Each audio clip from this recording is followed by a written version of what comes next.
further ado, Tommy Hayes, take it away. Before my 7 minutes starts, I would just like to say that I started at Lyft about 7 months ago and have basically worked on a Vision Zero type effort in one of our markets every single week. And I think Boston is to be commended for approaching it in a very collaborative and expansive way that gets us to the table and then makes us do stuff. So Stacy and Jackie, thank you for having me. And this is a new deck, so we're going to find some typos together. So I spend a lot of time as the transportation policy manager thinking about what is our role in safer, more welcoming cities, and what the heck can the company that's running cars around offer to cities that are committing to Vision Zero at rapid pace.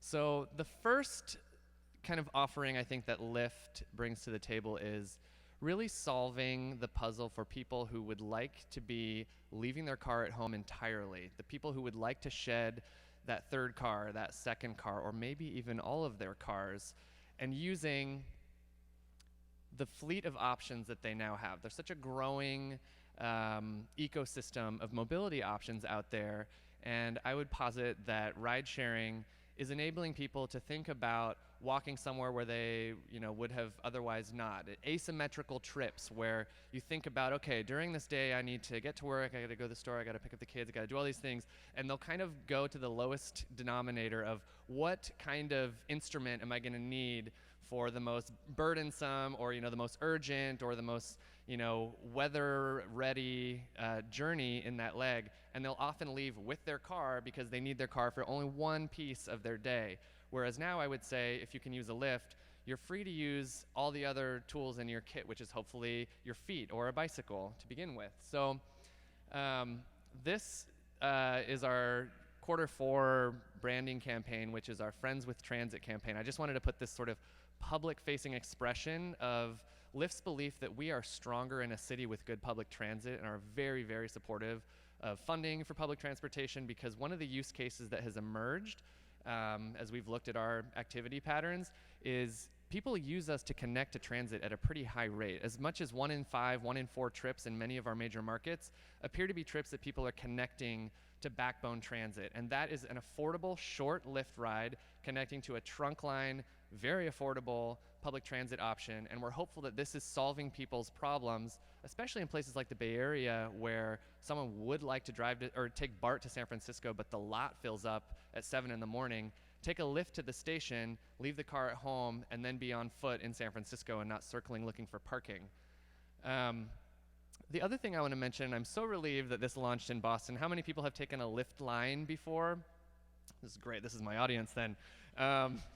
Lyft Line is the evolution of Lyft, where we are starting to match passengers to share the same vehicle. So it's getting closer to mainstreaming carpooling in a way that increases vehicle occupancy. I'm going to show you how it works.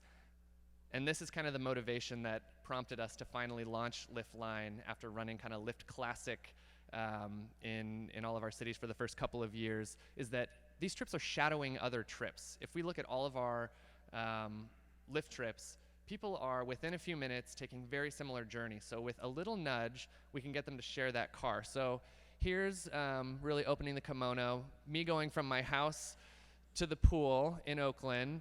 And with Lyft Line, if you're familiar with ride hailing at all, not only do you say, here's where I am, come pick me up, you have to declare where you're going. And that way the app knows your complete journey and can listen for other similar journeys. And it's a very typical experience where, sure enough, I got matched with my neighbor Audrey over here, who was going to the bike shop, not making that up. And we can share the journey, and what otherwise may have been 2 cars, depending on the situation, is just 1. In fact, a fifth of all of our Lyft lines in San Francisco are triple matched, which means 3 parties are getting matched for the same ride. And this is really tackling the challenge of carpooling that has persisted for decades. Carpooling has been in decline. People are uncomfortable with it. The logistics are really hard to work out. So this is completing our founder's vision of removing empty seats from the road. So now I'm going to get into the stuff that I have to say a lot of credit goes to the Vision Zero activists around the country, Stacy very much included, to talk about what about what special channel does Lyft have in terms of educating the 100,000 plus drivers that we now have across the country? And a lot of it has to do with behavior. And if you look at the Vision Zero manifestos in many cities, there's always an element to how do we educate drivers about knowing that bicycles have the same rights as cars, for instance. That's like a total paradigm shift for a vast majority of Americans. I think folks in this room are a special group, but all the people out there that aren't at this event, they may not know how to safely navigate a busy city street with pedestrians and cyclists everywhere, and that can lead to some problems. So with consultation from San Francisco Bike Coalition and Walk SF, we just completed, and Stacy saw a preview of it a couple of months ago, our bicycle and pedestrian safety video that's going into our driver flow. So all of our drivers will see some, kind of nicely illustrated tips on how to be safer. And we also have the sophistication where if a passenger, for instance, in the app flags a driver for unsafe behavior, if the word crosswalk, bicycle, bike lane comes up into our comments, we can trigger this video to go right to that driver and say, hey, we saw you were flagged for this. Watch this video. And we're hopeful that this can actually move the needle, because we're going to be reaching 100,000 plus drivers who may not have had any of these concepts since they were 16 and got their license. So that's one step.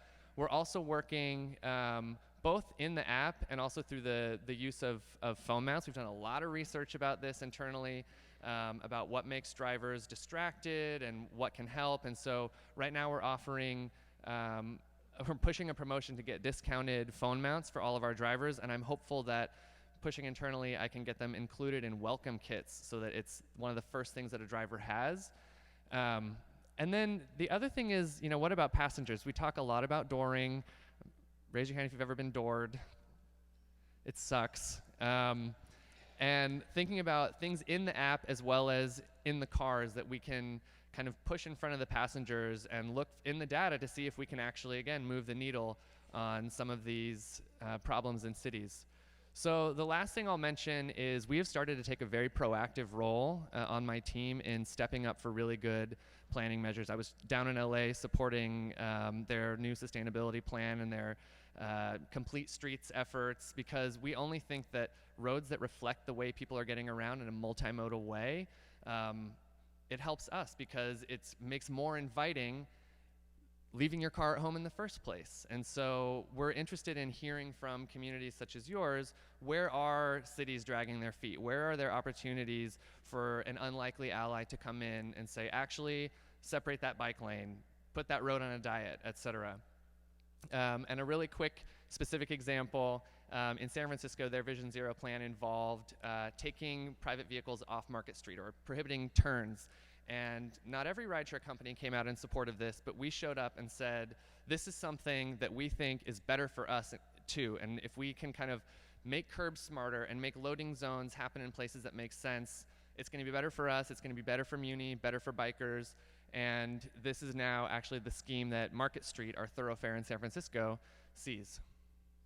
So I'll leave you with this thought-provoking kind of message from the company that's circulating cars even here in Boston, with our vision of the future, and we hope that it is going to make our cities safer and more welcoming to all road users.